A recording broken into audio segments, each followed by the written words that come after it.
This is Nicole, and this is her first time paddling in a touring boat. And so we're gonna see how a Sitka XT and a Sitka LT work for her. Here's their boathouse at Suttle Lake Lodge with their beautiful docks and just a gorgeous lake to go paddling with some nice mountain views that are getting dusted with snow. And so the question really is, what's the right boat? I've seen some threads online where some folks might want the bigger, roomier fit of the XT, and then some folks want the tighter, more kind of performance fit of the LT. So for Nicole today, we're gonna find out which one's just right. We have the XT, which has a slightly larger keyhole cockpit in the LT. You're also gonna have a shallower depth right here on the LT than you will in the XT. And then of course, there's more room in the hips on the XT than in the LT, and also a little bit more foot room. One thing to note, as you look inside, you will see where that forward deck hatch is. It does not really interfere with the paddler's legroom, but it is there. And LT1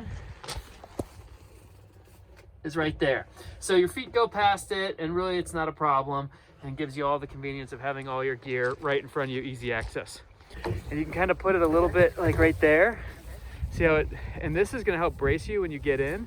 And then you're going to sit where my feet are, kind of like you're doing a crab walk, rear down right here. And you're going to put your hand right in the middle right here. And your other hand's going to go behind you like a crab walk and put it on the paddle there. Yep, that hand there. That hand comes around, feet out straight, and then your feet can transfer into the boat like that. You kind of weight your hands, which allow, oh my God, that's picture perfect. First thing is to take your hands kind of behind you and hook the back rim of the skirt first. So yeah, you're kind of going underneath the cone. Yeah, just like that. And then kind of like work it with both hands. So now it's there, and you kind of work it with both hands forward, kind of over the top, over the top, over the top. Now you can put your elbows down like right, or your wrists here, which kind of hold it in place. And then you want to make sure that this is on the outside, because that's your ejector. And that's it. How's that feel? Yeah? You're on the ground a little bit right here, and that is a really precarious, like some of your boat, that's why you're feeling that movement, is right now some of your boat is up on the ground, so there's like a little air underneath you in the back. I call it the rotisserie. As long as your head stays over the center of the boat, you're gonna be fine. Okay. It's when the head goes over too far. All right, I'm like a toddler, got it. Yeah, I'm in the XT, which is definitely a big boat for me, but I'm kind of enjoying like the roomy feel, and I'm able to still make thigh contact. So I'm like about 6 feet, 165 pounds. But you know, for cold water like this on a cold day, especially if I had gear, this would be a fun, relaxed touring fit, kind of like a cruiser bicycle or something. So it's workable. So you can see on the LT, this boat doesn't have any gear, but there's still some nice stern contact back there. That's going to be tracking.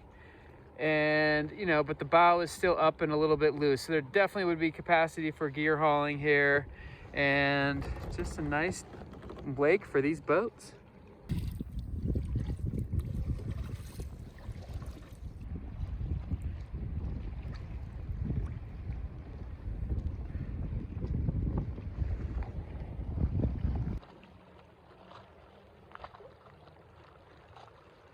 Little day beach over here, way out over there, and because we have this quartering wind, we want to pay attention to how our boat is being affected by the wind, and that's what we have the drop down skeg for.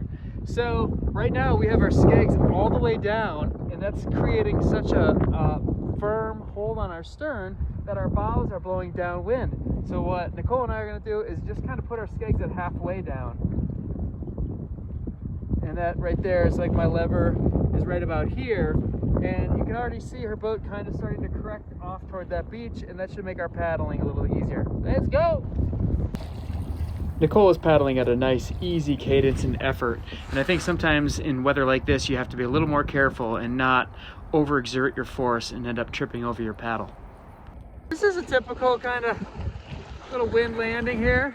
But what I've got is my paddle behind me, and I'm centered right there. What I'm gonna do here is just using this weight, holding my knee up like this. That's gonna give my foot some pressure to lift up, and I'm just gonna put the weight on the paddle and step over. This is a perfect beach to kind of practice a more difficult landing because we do have a drop off right there. And so I'm going to show you some techniques to get in without getting wet. All right, so I'm going to use this paddle float to protect my nice paddle. It's just kind of a nice thing to have. If you're worried about a rocky beach kind of messing up your paddle, you can get one of these foam paddle floats, which are actually safe because they're faster to use if you do capsize out of the water. So I kind of like these versus blowing up one. But I'm going to use this to kind of protect my paddle float.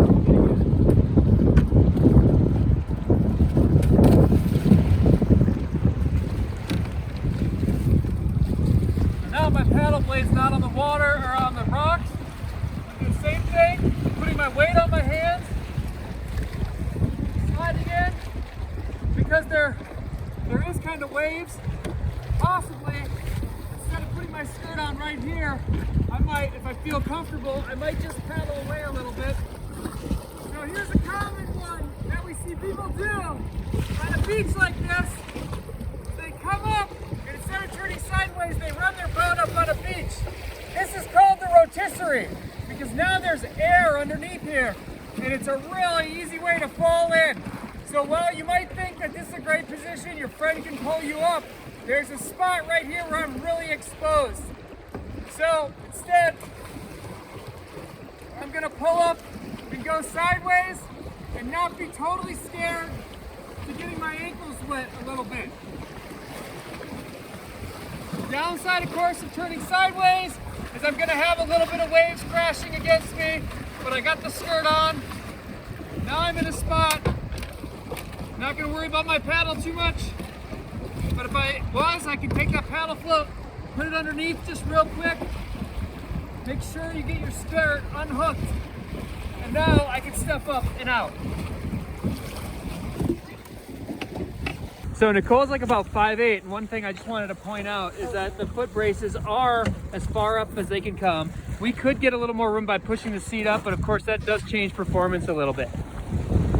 Here's another way that we're gonna do this. You know, this is a pretty dirt, just not really abrasive. We're just gonna slide her. I will be a little cognizant of the skeg box there and probably pick it up a little bit. I'm gonna help support getting her in the water.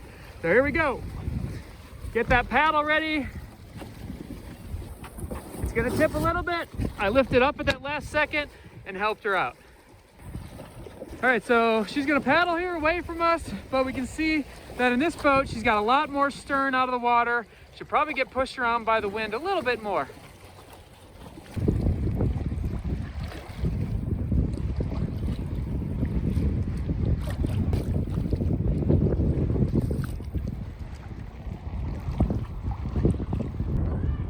On a day without all this wind, I think it would have been a real close toss-up, but with the higher wind, Nicole really did have some issues getting the XT right where she wanted to and when.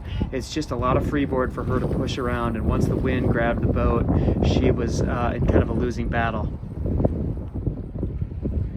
I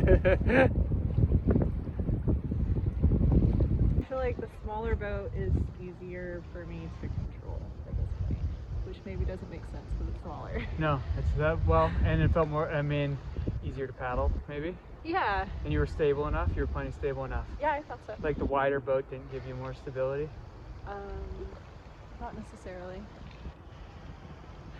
So that's a wrap here from Suttle Lake near Sisters, Oregon.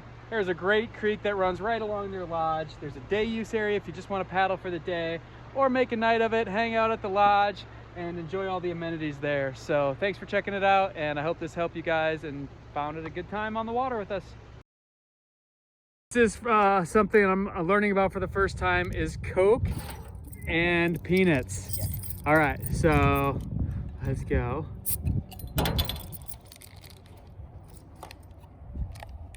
Oh, so this was like, all right, it's gonna, ooh. So this is could be a new road snack for on the move, huh? I guess you gotta get rid of some of the Coke. Yeah. All right, we're just figuring this out. All right, so this is kind of like road snack. You know, when they were working the fields in North Carolina in tobacco, you got to make sure you don't get it all in your nose. This is a good way to, you know, not get your field hands all over your food and snack. You gotta drink some of it first. That looks better. Ooh, did it. All right, so I'm getting everything I need here. Sugar, caffeine, protein.